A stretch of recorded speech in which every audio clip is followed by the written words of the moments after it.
Hello everyone, should we start if it's audible and here visible?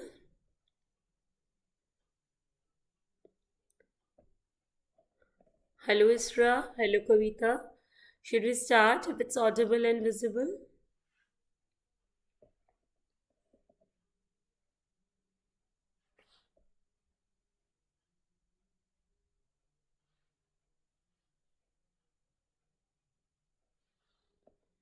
Okay, so let's start. So, what if even after the removing the membranes or doing the DNCs, if the PPH is persisting, then it is the case of gestational trophoblastic neoplasia, or you can say persistent,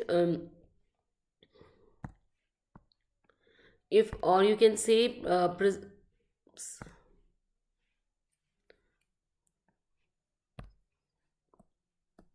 or you can say persistent gestational trophoblastic neoplasia. Okay, so that was it. Only two slides are left. Now this is very important slide, that uterus gets uterus inversion and amniotic fluid embolism. These days lot of question are being asked on it. So let me tell you what is uterus inversion. When we were doing the control cord traction, okay, at that time if we pull the uterus a lot, okay, if we pull the uterus if we pull the umbilical cord forcefully, okay, if we pull the cord forcefully, yeah, if we have pulled the umbilical cord forcefully, then the uterus fundus will come down, and that is known as uterus inversion. And what is the main risk factor proning that for it is the mismanaged third stage. Okay, what is the main risk factor which prones the patient for it is the mismanaged third stage.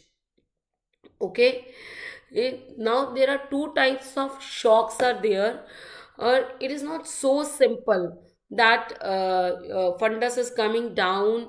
You know that uterus is a muscular organ, and when fundus comes down, lot of muscles, lot of ligaments, they get stretched, and that causes a lot of pain to the mother, and it's such unbearable pain that the mother goes into the neurogenic shock. Okay, that mother goes into the neurogenic shock. Mother goes into the neurogenic shock due to the pain, right? And what happens in neurogenic shock, that was what was asked in the last FNG exam. What happens in the neurogenic shock? Hypotension and bradycardia, both hypo things happened. Okay, and every patient which is undergoing in uterus inversion will have a neurogenic shock, so most common. Okay, even if it is mild degree, moderate degree, whatever.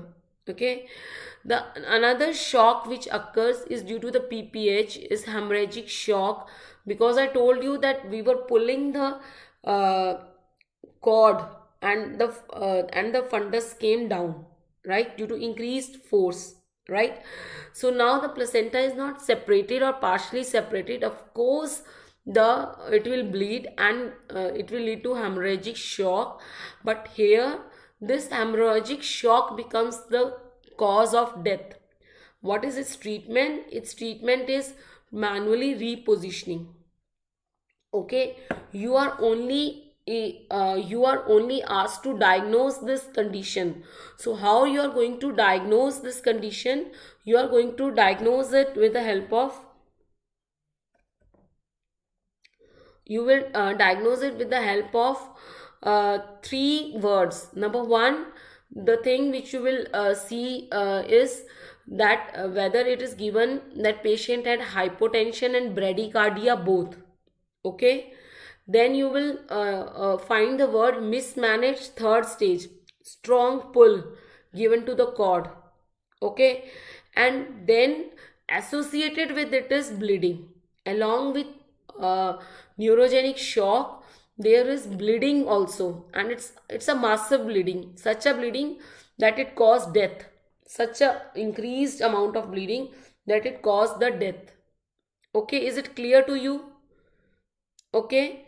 Now, last in the last 20 days back, I got a referred case of uterus inversion. Literally, the patient had no BP, no pulse, out of neurogenic shock.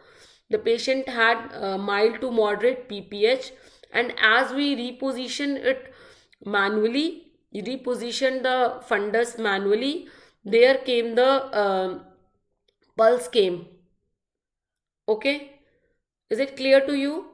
The words which you will find is mismanaged third stage, neurogenic shock, and mild to moderate bleeding. Okay, now let us discuss amniotic fluid embolism. On questions on amniotic fluid embolism has come twice or thrice in FMG and twice in NEET PG. So they are very favorite of your examiners.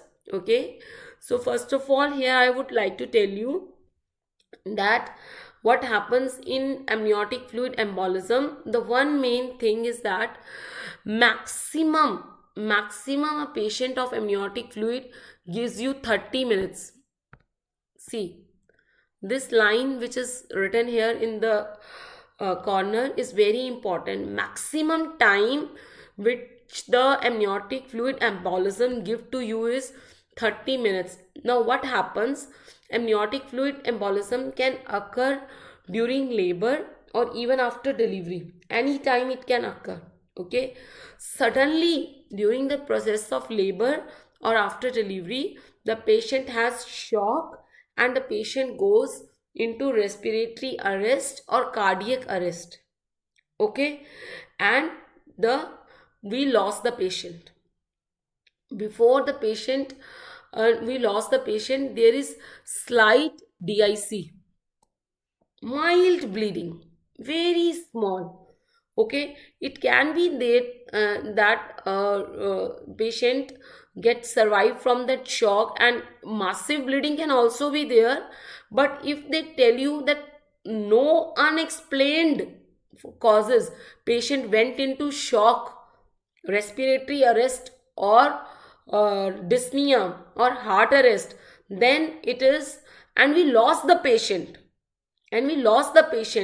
it means that they are talking of amniotic fluid embolism. If they tell you that some just in front of uh, uh, we were managing it, the things happened and we lost the patient in 10 minutes, it means, and with very less bleeding, even if the bleeding is massive and if we lost the patient, it is amniotic fluid embolism. The most common cause of death after third stage is PPH.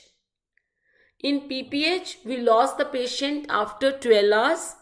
In inversion, because two shocks are there, we lost the patient in 6 hours.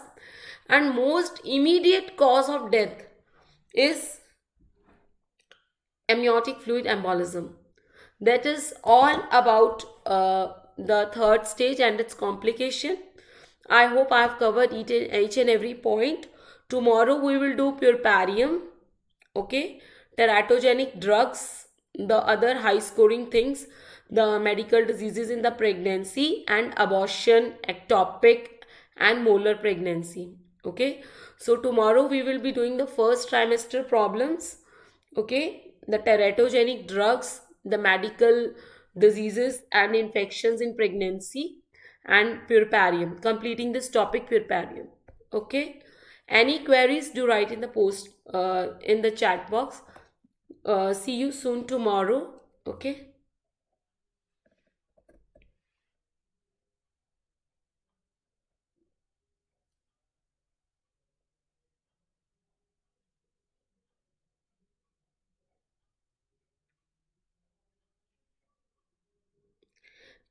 Yeah, Dr. Kavita, I will share it.